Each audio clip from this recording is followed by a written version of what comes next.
Here's Ben Shapiro and Destiny. Ben, you're conservative.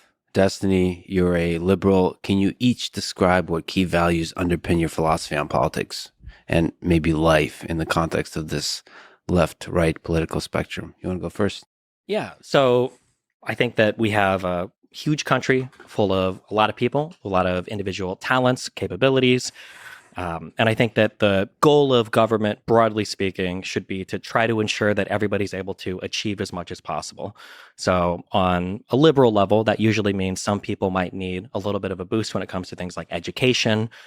They might need a little bit of a boost when it comes to providing certain necessities like housing or food or clothing. But broadly speaking, I mean, I'm still a liberal, not a communist or a socialist. I don't believe in the, total command economy, total communist takeover of all of the, economy. But I think that broadly speaking, the government should kind of like kick in and help people when they need it. And that government can and should be big. Not necessarily.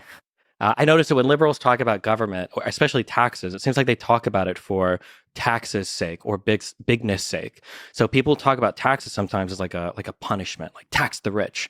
I think taxing the rich is fine insofar as it funds the programs that we want to fund. But Democrats have a really big problem demonizing success or wealth, and I don't think that's a bad thing. I don't think it's a bad thing to be wealthy, to be a billionaire or whatever, as long as we're funding what we need to fund. Ben, what do you think it means to be a conservative? What's the philosophy that underlies your political view? So first of all, I'm glad that Destiny, you're already coming out as a Republican. That's exciting. We hold a lot in common in terms of, the basic idea that people ought to have as much opportunity as possible, and also insofar as the government should do the minimum amount necessary to interfere in people's lives in order to pursue certain functions, particularly at the local level.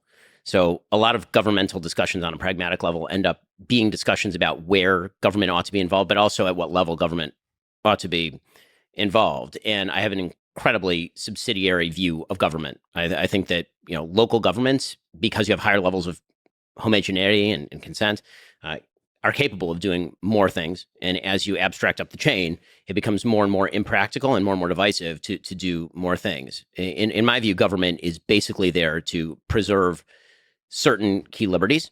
Those key liberties pre-exist the government insofar as they are more important than what priorities the government has.